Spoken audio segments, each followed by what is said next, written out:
You put a briefcase full of cash on the table and say, divide it fairly. You're going to get a lot of different opinions about how to divide that briefcase.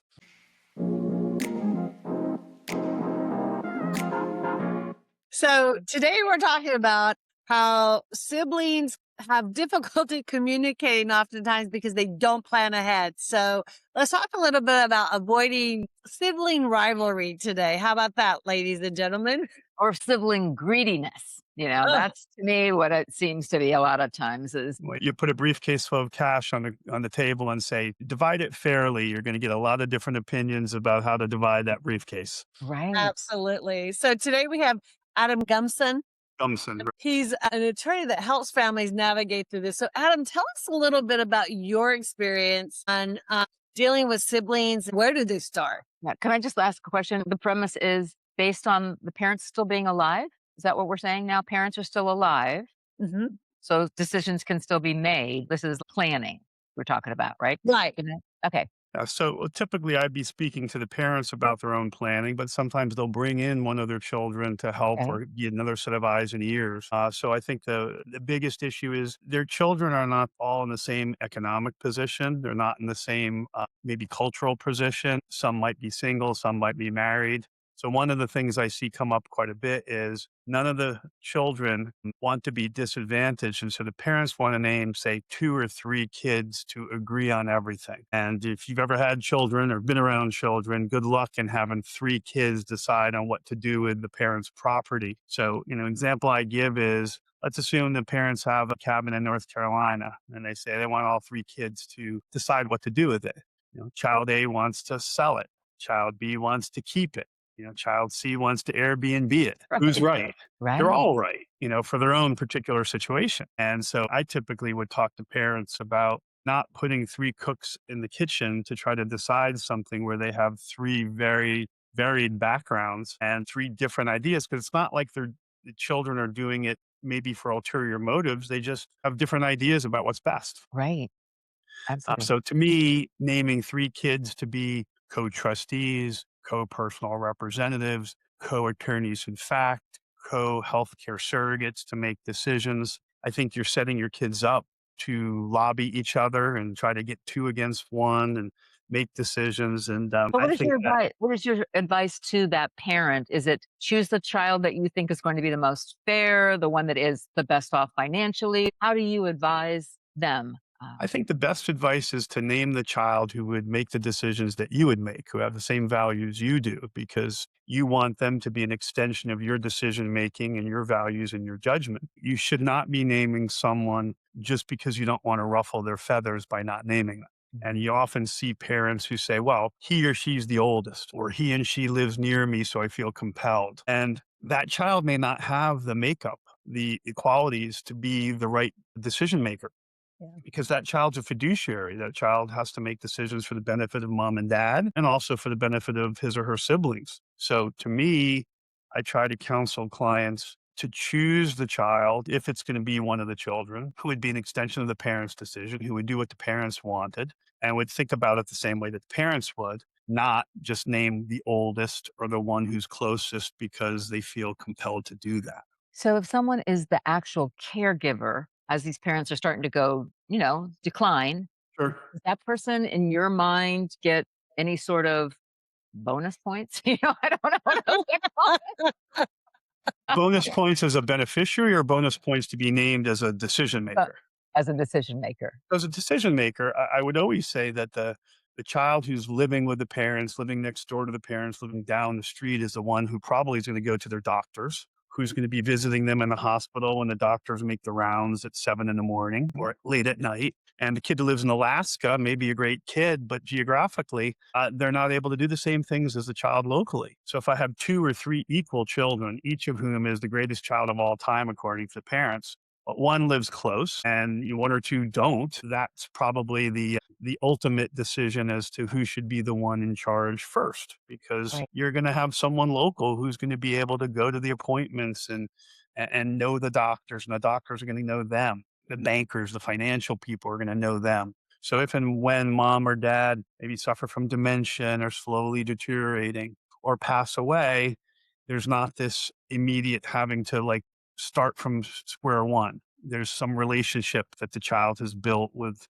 the financial and medical people. If you have a child who's close to you geographically who would do a good job. Sometimes it's the opposite. The child closest to you is not the one who you feel the most comfortable in making financial and medical decisions. And that also creates a problem because the child who's further away doesn't have the same access, doesn't have the access to the doctors, being local, being present personally, can't go to the bank and speak to someone with mom and dad. Right. So, it's a juggling act, and all the kids are different. Right. I keep on Absolutely. saying every situation is different. We just had a gal who's a caregiver on, and she was saying the mistake that she feels like that she made was not stepping in and making some of these arrangements earlier. Like people postpone stuff. Well, I think everyone waits till they're going to be 90 and say, now I'll do the planning, which is a great plan as You long as can make nothing it to happens 90. between now and then. As long as nothing happens.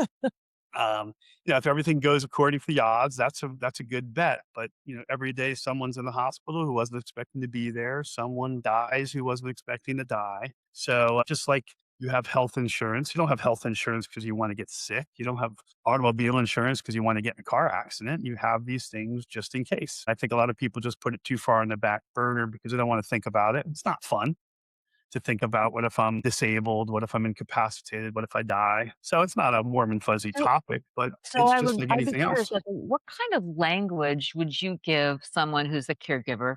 Because, like you said, no one really likes to talk about death and money. You got the combination of both of them here. So here's a caregiver. They come into you and they're asking for advice. How do you suggest they broach the subject? Because sometimes people, like you said, they want to wait till they're 90. Well, by that time, they're already in the grave. So it makes it tough for the kids. You've got this family and they're all like vying for attention and positioning and everything like that. It's like, what do you say to help them because get this moving forward in a positive way? It really depends on the parent and how realistic the parent is. We've all heard of someone who's a depression era person who's got money under the mattress and doesn't trust banks, financial planners, attorneys, accountants, does everything themselves. And the kids don't know where his or her money is, what they have, is there a safe deposit box? And those people are very closed off to anyone else, including their own children, knowing the details because they feel like they're going to lose control and freedom. Right. That's a difficult nut to crack because that person doesn't have the trust or the comfort that anybody else other than themselves can do that.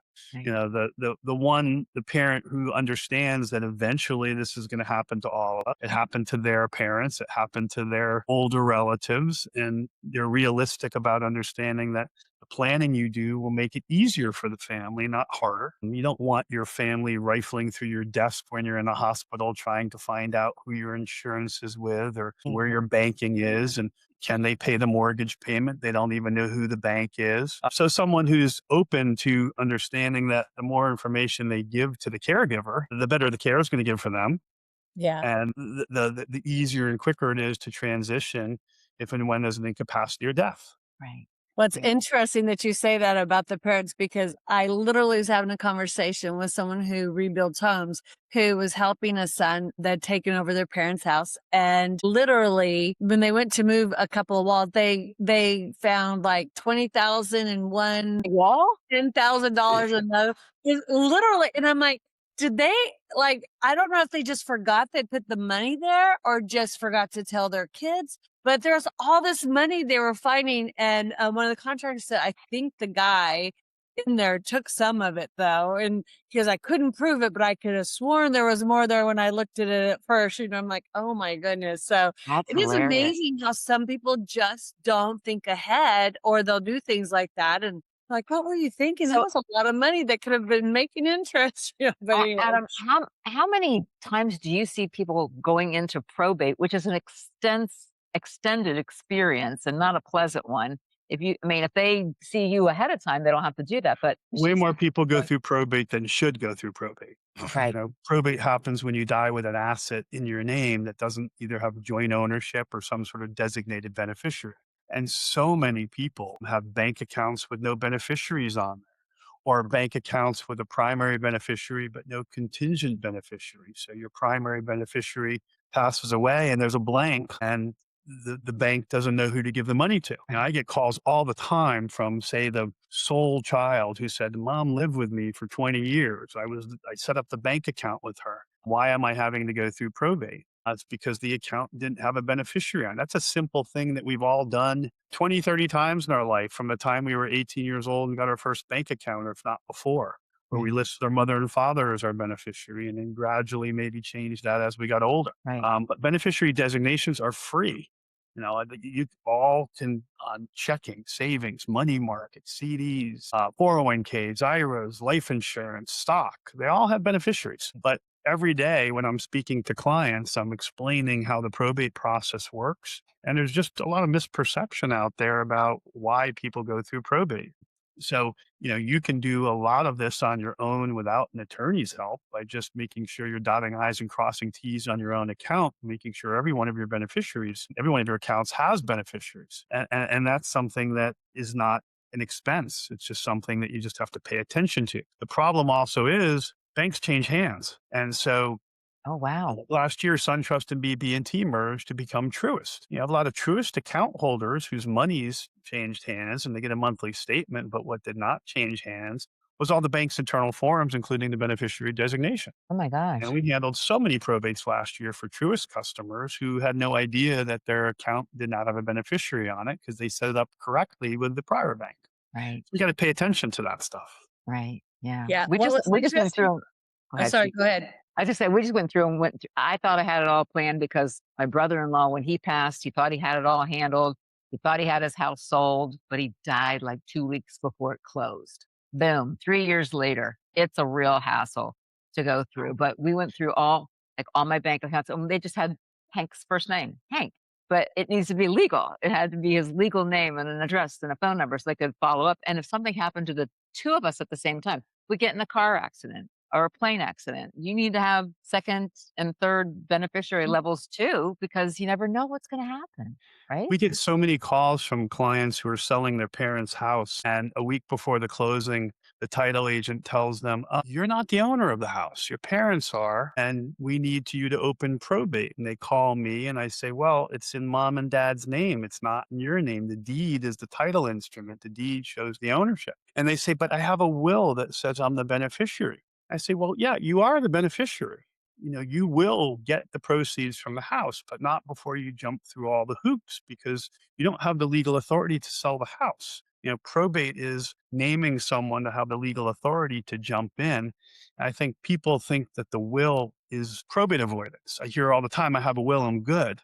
Right. And I always tell them the will is the direction to what happens in probate. It is who your beneficiaries are and who's in charge to be the personal representative of the estate. It's not probate avoidance. It doesn't change the ownership in the deed. It doesn't change the ownership of your financial accounts if they're still in your name when you pass. Anytime there's a blank, whether it's a beneficiary designation or ownership of a deed, that's probate. Appointing someone to have the legal authority to act on behalf of the estate. And we handle a lot of probate in my office that we probably should not have to open probates for because people just didn't pay attention to that. Right. Right. That's interesting. One of the things you mentioned to me, Adam, when we were talking last time was in that often something that people don't think about is that when you're married, right, you get divorced and they never change the beneficiary on the checking account. Mom or dad dies and the ex-husband or ex-wife still get the money and the child doesn't get it, So something to think about, if your parent has been married to someone before, make sure that those checking accounts and accounts have had them taken off, because a lot of people just forget about those types of things. Or they forget about a particular account. They don't remember they had it. And Right. it's not Yes. until well after they pass that the kids are opening the dresser drawer and find some statement or some share of stock and go, "Aha, we So forgot I'm about that." I'm curious about, just because I think it pertains to something that I've had in my life. A safety deposit box has stuff in it, right? It's Mhm. got jewelry in it. Does every piece need to be named to go to somebody, or can you say the contents, or is it because it's associated with a bank account? It goes to the family member that also is the transfer on death or POD, a person? It's totally different than the bank account. Like the safe deposit box is personal property.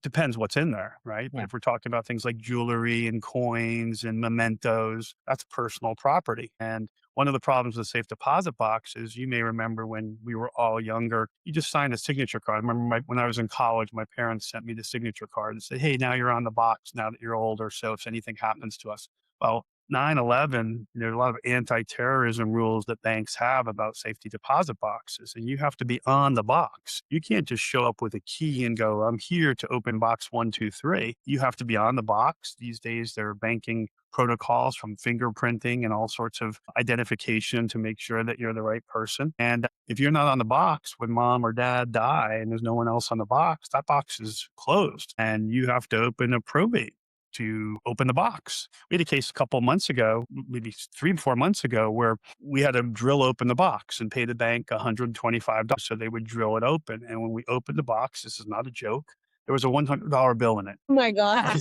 So basically, it's a $25 loss for the Me. estate to open the box. But you don't, yeah. But that never should have been an expense, right? That somebody should have Right. been on that box, have Right. access to it. But one of the things about safe deposit boxes is it's private.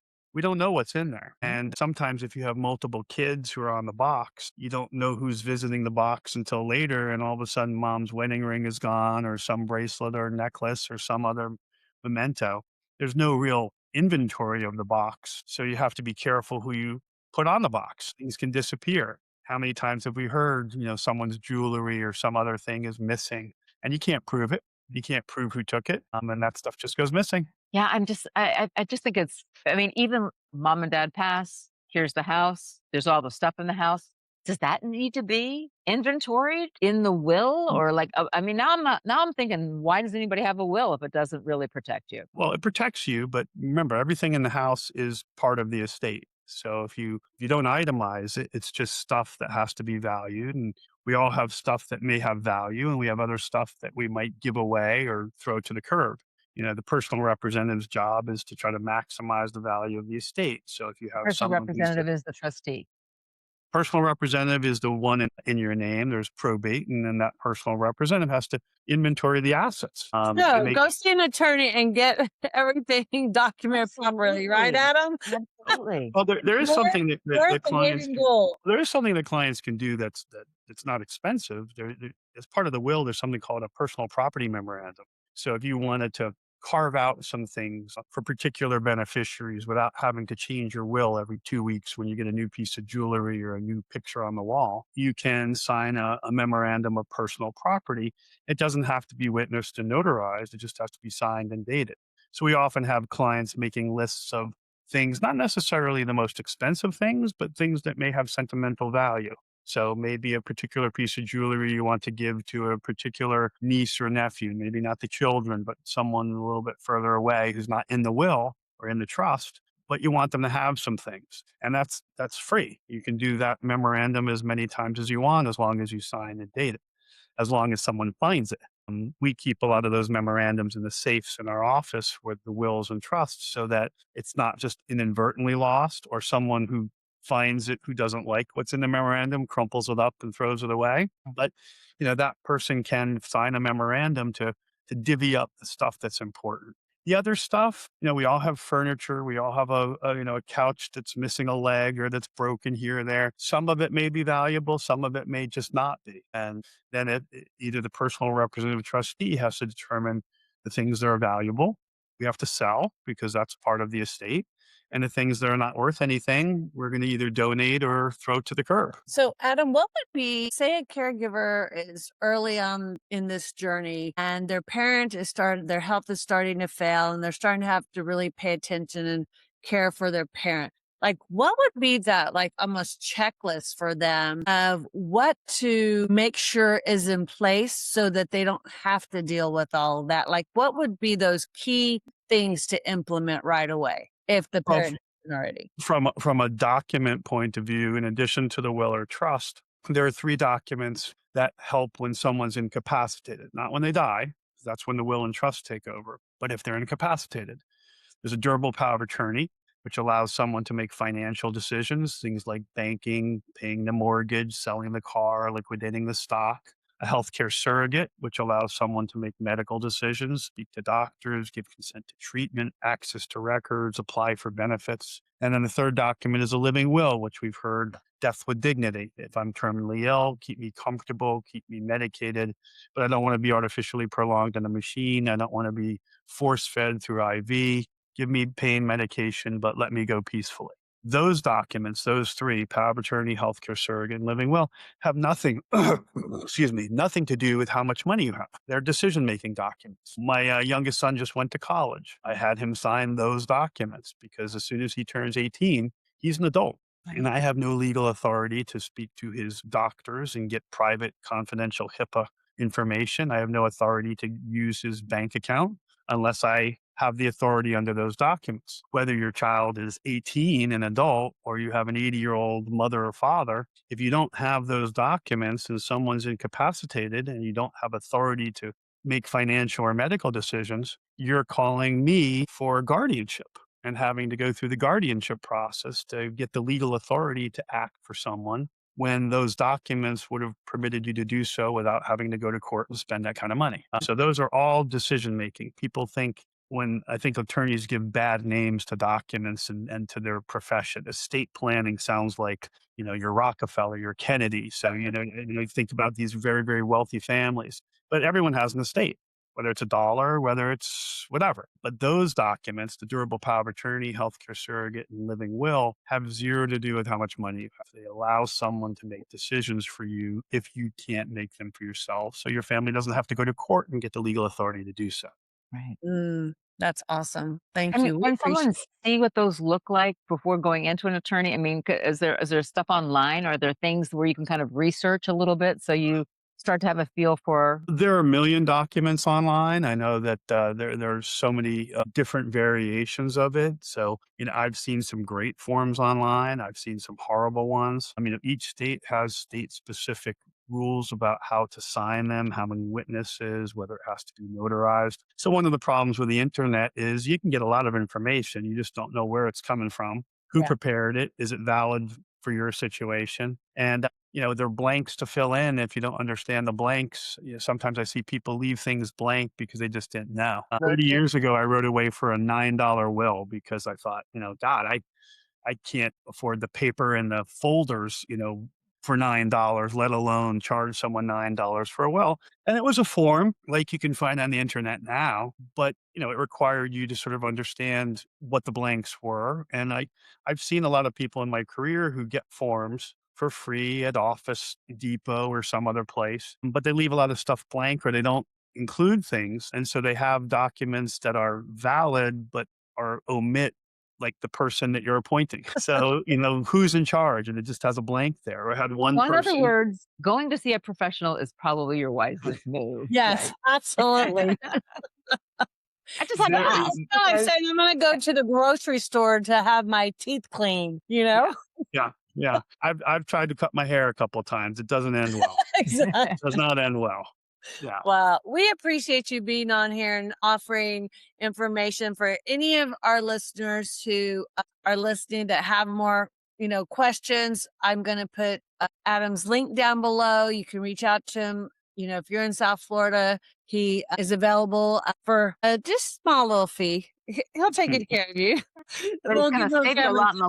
Save you a lot in the long run, Tina. Right? No, It will 100%. save you so much in the long run. Well, absolutely. Because if you prepare ahead, you're not paying all those extra fees for the things that are unnecessary because you just didn't plan ahead. So I didn't make up the phrase, what's cheap in the beginning is dear in the end, but there's yeah, exactly. Or you pay for what you get, right? You can pay the $9 and be in trouble. I'm happy to help. Yeah. So thank you for your wisdom and thank you for being with us today. And for listeners, be sure you follow us and share this for anyone that might be struggling or just starting that journey as a caregiver as well, that needs to do things the right way to avoid the issues that'll come up and bite them in the future. So have a great day and follow us on all the platforms.